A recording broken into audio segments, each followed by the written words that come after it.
السلام علیکم ورحمۃ اللہ وبرکاتہ۔ اللہ سبحانہ تعالیٰ نے یہ دنیا بنائی اور اسی نے ہمیں پیدا کیا۔ پیدا کرنے کے بعد فرمایا کہ الذی خلق الموت والحیاۃ لیبلوکم ایکم احسن عملا، کہ اس نے زندگی اور موت کو اس لیے بنایا کہ تمہارا امتحان لے کر دیکھے کہ تم میں کون اچھے کام کرتا ہے۔ ایکم احسن عملا، تم میں سے عمل کس کے اچھے ہیں۔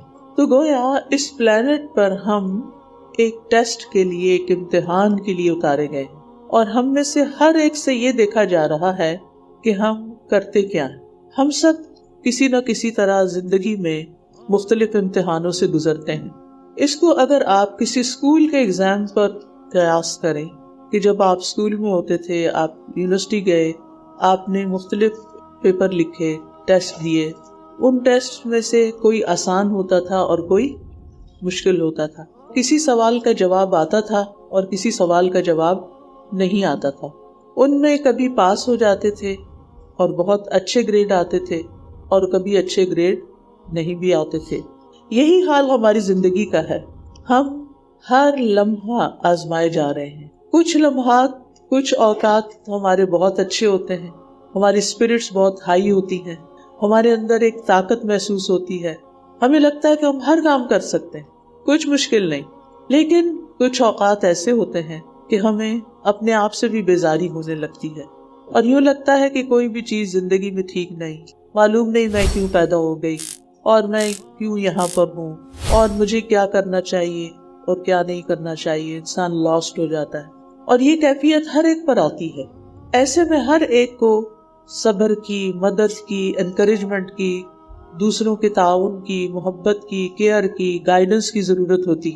سب سے بہترین گائیڈنس ہمیں ہمارا رب دیتا ہے، اللہ رب العزت۔ وہ ہماری رہنمائی کرتا ہے کہ ہمیں کس وقت کیا کرنا چاہیے۔ نعمتیں بھی آزمائش ہوتی ہیں۔ جو کچھ ہمیں ملا ہوا ہے، چاہے وہ ہمیں جسمانی صحت ملی ہوئی ہے، یا ہمیں اولاد کی شکل میں کچھ ملا ہے، یا پھر ہمارا گھر ہے، ہماری ضروریات کی چیزیں ہیں، جو کچھ بھی ہے ہمارے پاس، یہ بھی ایک امتحان ہے۔ یہ سب کچھ ہمیں اللہ سبحانہ تعالیٰ نے دیا ہے، ہمارا اپنا اس میں کچھ نہیں۔ ہم نے کوشش کی اور اسباب اختیار کیے، اور اللہ سبحانہ تعالیٰ نے اپنی رحمت ہم پر کھول دی۔ جب نعمت ملتی ہے تو ہم سمجھتے ہیں کہ یہ تو ایک انعام ہے اور ہم اس کو انجوائے کر لیں، اور ہم اس کو ٹیسٹ نہیں سمجھتے، جبکہ نعمت بھی ایک امتحان ہوتی ہے۔ کوئی بھی چیز جو ہمیں ملی ہے، چھوٹی سے چھوٹی اور بڑی سے بڑی، وہ بھی دراصل ہمارے امتحان کے لیے ہے کہ ہم اس کو استعمال کیسے کرتے ہیں۔ ہم نعمت پا کر شکر گزار ہوتے ہیں یا ناشکری کرتے ہیں۔ ہم ان نعمتوں کو اللہ کی مرضی کے مطابق استعمال کرتے ہیں، اللہ کے راستے میں استعمال کرتے ہیں، اللہ تعالیٰ کو خوش کرنے کے لیے استعمال کرتے ہیں، یا پھر صرف اپنی مرضی کرتے ہیں اور اپنے آپ کو خوش کرنے کے لیے کرتے ہیں۔ تو نعمتوں کو ہم عام طور پر امتحان نہیں سمجھتے، لیکن بعض اوقات نعمتوں کے ساتھ ساتھ ہماری زندگی میں کچھ مشکل چیزیں بھی آ جاتی، کچھ ناپسندیدہ چیزیں آ جاتی، کچھ ناگوار لمحے آ جاتے ہیں۔ کبھی انسان بیمار ہو جاتا ہے، کبھی وہ کسی خوف کا شکار ہوتا ہے، کبھی اس کا کوئی کام رک جاتا ہے، کبھی اس کو بھوک ستاتی ہے، کبھی اس کو جان اور مال کی طرف سے کوئی پریشانی آ جاتی ہے۔ اس کو تو ہم امتحان سمجھتے ہیں، اس کو تو ہم آزمائش سمجھتے ہیں، لیکن اس آزمائش میں کرنا کیا چاہیے عام طور پر ہم یہ بھول جاتے ہیں، کیونکہ جب تکلیف آتی ہے تو ہمیں اپنی پڑ جاتی ہے، پھر ہم سیلف پٹی کا شکار ہو جاتے ہیں، اور اس وقت اس مشکل سے کیسے نکلے، بہت سے لوگ اپنا ہوش و حواس کھو بیٹھتے ہیں، امید چھوڑ بیٹھتے ہیں، مایوسی کی طرف جانے لگتے ہیں، جبکہ ہمیں ایسے موقع پر کیا کرنا چاہیے؟ اللہ سبحانہ تعالیٰ کی طرف رجوع کرنا چاہیے۔ اللہ تعالیٰ قرآن مجید میں سورۃ البقرہ میں جو بالکل پہلے احکامات ہیں ان میں فرماتے ہیں، یا ایھا الذین آمنوا استعینوا بالصبر والصلاۃ، اے لوگو جو ایمان لائے ہو، صبر اور صلاۃ سے مدد حاصل کرو، کیونکہ مشکل آنے کا بھی کوئی مقصد ہوتا ہے، تو صبر سے مدد لو۔ یعنی تکلیف کے وقت سب سے پہلا کام کیا کرنا ہے؟ صبر کرنا ہے۔ صبر کرنے کا مطلب کیا ہے کہ ہم نے جزا فضا نہیں کرنی، ہم نے بے چینی کا اظہار نہیں کرنا، ہم نے رونا گونا نہیں ڈال دینا، ہم نے حال دعائی نہیں ڈال دینی۔ میں یہ لفظ پنجابی کے اس لیے بول رہی ہوں کہ مجھے اس کے پیرالل اردو میں نہیں مل رہے، تاکہ آپ بات سمجھ جائیں۔ تو بہت سے لوگ تکلیف کے وقت بس صرف جزا فضا ہی کرتے ہیں، ان کو سمجھ نہیں آتی اب کریں کیا۔ تو سب سے پہلی چیز یہ ہے کہ اپنے آپ کو نیگیٹو ریاکشن سے بچانا ہے، منفی رد عمل سے بچانا ہے. یہ نہیں کہنا وائی می، یہ کیوں پریشانی آ گئی، یہ کیوں مصیبت آ گئی، صرف میرے ساتھ ہی ایسا کیوں ہوتا ہے، فلاں پر تو یہ مشکل نہیں آئی، مجھ پر آ گئی ہے. اور اس قسم کی بہت سی باتیں ہم اللہ تعالیٰ سے ناراضگی کی کرنے لگتے ہیں، جبکہ یہ ہمارا حق نہیں. اللہ ہمارا خالق ہے نا، وہی ہمارا مالک ہے، اور مالک اپنی چیز کے ساتھ جو چاہے کرے، اس کا یہ حق ہے، ہم اس کو روک نہیں سکتے. مثلاً آپ اپنے گھر کے مالک ہیں، اپنے کپڑوں کے مالک ہیں، اپنے گھر کے اندر کی چیزوں کے مالک ہیں، لہٰذا آپ کیا کرتے ہیں کہ کبھی کبھی ڈی جنکنگ کرتے ہیں، کچھ چیزیں رکھ لیتے، کچھ اٹھا کے پھینک دیتے ہیں.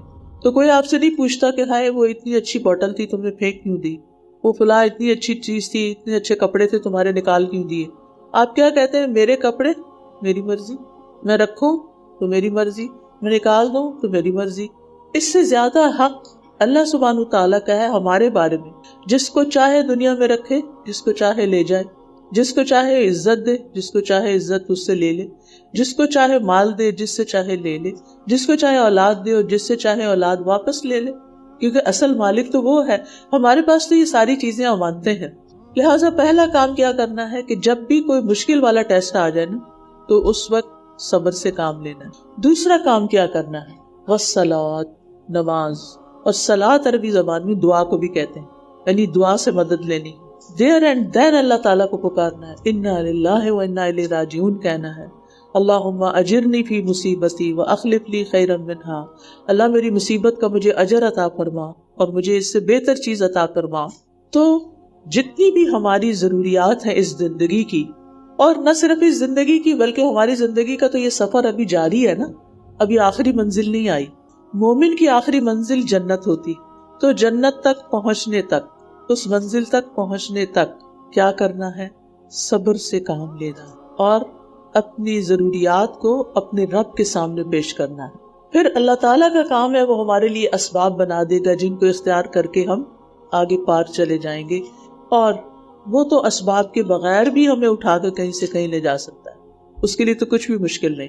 لہٰذا ہر مشکل گھڑی میں ہم نے کیا کرنا ہے، اللہ کو پکارنا ہے، اس سے دعا کرنی ہے، اس سے سوال کرنا ہے، اس کے آگے گڑ گڑانا ہے، کیونکہ دعا آزمائشوں کی دشمن ہے. یہ یاد رہے گا جملہ، کیا کہا میں نے، دعا آزمائشوں کی دشمن.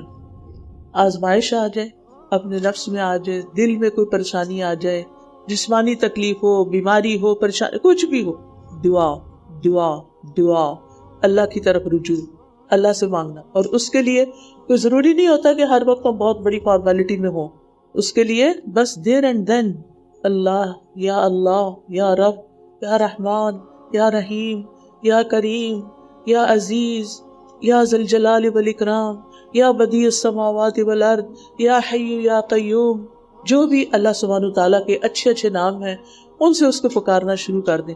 اور اس کے لیے آپ کو نام آنے چاہیے، اور ویسے بھی جس سے محبت ہوتی ہے اس کے نام تو سارے ہی آتے ہیں نا، سارے نام پتہ ہوتے ہیں. لہٰذا ایک کام آپ نے یہ ضرور کرنا ہے کہ اللہ سبحانہ تعالیٰ کے ناموں کو زبانی یاد کرنا ہے. ایک ایپ ہے الاسماء الحسنی کے نام سے، اس میں پورے جتنے بھی مجھے معلوم تھے نام، جتنی میں کر سکی ان سب کی ایکسپلینیشن دی ہوئی ہے تاکہ نام سمجھ بھی آئے. تو اگر ایک ایک نام روز سن لیں تو کچھ عرصے میں ہم سارے ناموں کو پہچان جائیں گے، اور ہمیں پتہ چل جائے گا کہ ہمارا رب کون ہے، وہ کیا کیا کرتا ہے، اور پھر رب سے ہم دعائیں کر سکتے ہیں ان ناموں کے ساتھ. تو مثلا آپ بیمار ہیں تو آپ کیا کہیں گے، یا شافی. اور اس طرح بھی کہہ سکتے ہیں کہ انت الطبیب و انت الشافی، تو ہی شفا دینے والا ہے. یا رحیم یا کریم، یعنی اللہ تعالیٰ کے ناموں کے ساتھ پکارا کرے، کیونکہ اللہ تعالیٰ خود فرماتے ہیں وَلِلَّهِ الْأَسْمَاءُ الْحُسْنَى فَادْعُوهُ بِهَا، اللہ کے اچھے اچھے نام ہیں، ان ناموں سے اس کو پکارا کرو. یعنی اس کے نام لے کے اس کو پسند ہے. جب کوئی آپ کا نام لیتا ہے آپ کو کیسا لگتا ہے، اچھا لگتا ہے. جب کوئی آپ کا نام لیتا ہے تو اچھا لگتا ہے. وَلِلَّهِ الْمَثَلُ الْأَعْلَىٰ، اللہ کی مثال تو بہت ہی بلند ہے، وہ ہم انسانوں جیسا نہیں. لیکن جب کوئی اس کا نام لے کے اس کو پکارتا ہے، یا اللہ کہتا ہے، یا رب کہتا ہے، یا ربی، یا کریم، یا مجیب، یا قریب، تو کیا ہوتا ہے، اللہ تعالیٰ کو بہت اچھا لگتا ہے. اللہ تعالیٰ خوش ہو جاتا ہے کہ یہ بندہ مجھے پکار رہا ہے، کسی اور کو نہیں پکار رہا. کیونکہ کچھ لوگ ذرا تکلیف میں کہتے ہیں ہائے اماں، ہائے ابا، اماں ابا کو پکارنے لگتے ہیں، یا فلاں، اور کچھ لوگ کس کس کو پکارنے لگتے ہیں، یعنی کچھ لوگ پیروں کو پکارنے لگتے ہیں، ولیوں کو پکارنے لگتے ہیں، بزرگوں کو پکارنے لگتے ہیں، اور آپ کو پتہ ہے یہ شرک ہے۔ مشکل گھڑی میں صرف اور صرف اور صرف اللہ سبحانہ وتعالیٰ کو ہی پکارنا چاہیے اور اسی سے مدد مانگنی چاہیے، کیونکہ لیس کمثلہ شیء، اس جیسا تو کوئی ہے ہی نہیں۔ جو کام وہ کر سکتا ہے وہ تو کوئی اور کر ہی نہیں سکتا۔ ساری اختیارات اللہ تعالیٰ کے پاس ہیں، ساری قوتیں اس کے پاس ہیں، اس کو کسی سے لینا نہیں پڑتا، اسے کسی سے مانگنا نہیں پڑتا، اسے کسی سے پوچھنے کی ضرورت ہی نہیں ہے، وہ خود سب کچھ دے سکتا ہے۔ ہم ہر سپارے میں پڑھتے اِنَّهُ عَلَىٰ كُلِّ شَيْءٍ قدیر، بے شک وہ ہر چیز پر پوری طرح قادر ہے، ہر چیز کر سکتا ہے، اس کے لیے کوئی چیز مشکل ہے ہی نہیں۔ اور پھر آپ دیکھیے کہ جب ہم اس کو پکارتے ہیں وہ سنتا ہے یا نہیں؟ سنتا ہے نا۔ اماں کو پکارے تو اماں تو پاکستان میں ہوگی یا انڈیا میں ہوگی، وہ تو نہیں سنیں گی۔ فون کریں گے تو وہ سو رہی ہوں یا ٹائرڈ ہوگی، یا یہ کہ اسے کہہ دو اپنے مسئلے کو حل کرے، روز مجھے نہیں کہانی سنائے۔ انسان تو خود محتاج ہیں، انسانوں کی تو اپنی ضروریات ہیں، وہ تو اپنی ضروریات پوری کرنے میں مشکل ان کو ہوتی ہے۔ ہمیں اپنے کاموں سے فرصت ملتی ہے؟ ہم سب کتنے مصروف ہیں، اور کچھ نہیں تو فون میں ہی مصروف رہتے ہیں۔ ہماری مصروفیت کا ایک بڑا حصہ ہمارا فون ہے، اسی میں لگے رہتے ہیں۔ تو جب اللہ سبحانہ وتعالیٰ کو ہم پکارتے ہیں، رات کو پکارے، دن کو پکارے، لا تأخذہ سنۃ ولا نوم، نہ اس کو نیند آتی ہے نہ اس کو اونگ آتی ہے، جب بھی آپ اسے پکارے، بلکہ دن کی نسبت رات کو پکارنا زیادہ اچھا ہے۔ وہ رات کی پچھلے پہر بندوں کو خود مخاطب کرتا ہے کوئی مانگنے والا تو مجھ سے مانگے، میں اسے دوں۔ جو تہجد کا وقت ہوتا ہے نا، سحری کا وقت، فجر سے پہلے گھنٹہ 2 گھنٹہ یا جو بھی ٹائم ہوتا ہے، 1/3 آف دا نائٹ، جو لاسٹ 1/3 آف دا نائٹ ہوتا ہے، تو اس وقت جب آپ دعائیں کرتے ہیں تو وہ دعائیں آپ کی زیادہ سنی جاتی ہیں۔ اور اللہ سبحانہ وتعالیٰ فرماتے ہیں ہے کوئی جو بخشش مانگنے والا کہ میں اس کے گناہ معاف کر دوں۔ کبھی ہمیں اپنے گناہ بڑے ستاتے ہیں، ہمیں پریشانی ہوتی ہے، تو اللہ تعالیٰ ان کو بھی معاف کر سکتا ہے۔ اگر ہمارے گناہ آسمانوں تک بھی پہنچ جائیں نا، اور پھر ہمیں ریگریٹ ہو، پھر ہم شرمندہ ہوں، پھر ہم معافی مانگیں، تو اللہ تعالیٰ پھر بھی معاف کر دیتا ہے۔ اس سے تو مایوس ہونا ہی نہیں۔ لہٰذا ہمیں سب سے پہلے مشکل وقت میں کیا کرنا ہے؟ آئندہ اللہ کو پکارنا، اور تکرار سے پکارنا ہے، بار بار پکارنا ہے، پکارتے ہی چلے جانا ہے، راہ چلتے ہوئے، واک کرتے ہوئے، کھانا پکاتے ہوئے، لیٹتے ہوئے، جاگتے ہوئے، کوئی آپ کو کام یاد آ جائے، کوئی ضرورت یاد آ جائے، کوئی مشکل دل پہ آ جائے، کوئی اداسی چھا جائے، کیا کرنا ہے؟ اللہ تو ہے نا، تو کر سکتا ہے نا۔ اچھے اچھے ناموں سے پکارنے کے بعد اپنی زبان میں آ جائے، جو بھی آپ کی مادری زبان ہے۔ جیسے میری مدر کی زبان پنجابی تھی، تو میں جب میری بہت جو خاص دعا ہوتی ہے نا، تو میں اس میں پنجابی میں دعائیں کرنے لگتی ہوں، کیونکہ مجھے ایسا لگتا ہے کہ جیسے نا یہ میں اپنے دل کی بات کہہ رہی ہوں۔ بچپن میں جو زبان سنی ہوتی ہے نا ماں باپ کی زبان سے، وہ اس میں ہم زیادہ فرینکنس محسوس کرتے ہیں۔ اگر اردو ہے تو اردو، انگلش ہے تو انگلش، پرشین ہے تو پرشین، جو بھی آپ کی زبان ہے اس میں آپ اپنے رب سے باتیں کریں۔ اے اللہ تو ہے نا، تو میری تکلیف دور کر سکتا ہے، تو میری آزمائش ختم کر سکتا ہے، تو میرا کام، میری بگڑی بنا سکتا ہے، تو میری مشکل آسان کر دے۔ تو ابن القیم کہتے ہیں دعا مفید ترین علاجوں میں سے ایک علاج ہے، یہ آزمائشوں کی دشمن ہے، یہ مصیبتوں کو دور دھکیلتی ہے، ان کے ساتھ گتھم گتھا ہو جاتی ہے۔ آپ کو پتا کہ ایک طرف سے دعا اوپر جاتی ہے، اوپر سے آزمائش آ رہی ہوتی ہے، درمیان میں ان کا جھگڑا شروع ہو جاتا ہے۔ دعا کہتی ہے واپس جاؤ، آزمائش کہتی ہے نہیں مجھے نیچے اترنا ہے، اور ان دونوں کے آپس کے جھگڑے میں جو پاورفل ہوتی ہے وہ چیز غالب آ جاتی۔ اگر آپ کی دعا پاورفل ہے تو کیا ہوگا؟ آپ کی مشکل، وہ جو آزمائش پڑ رہی تھی نا، وہ برا سا خواب دیکھا تھا وہ واپس چلا گیا۔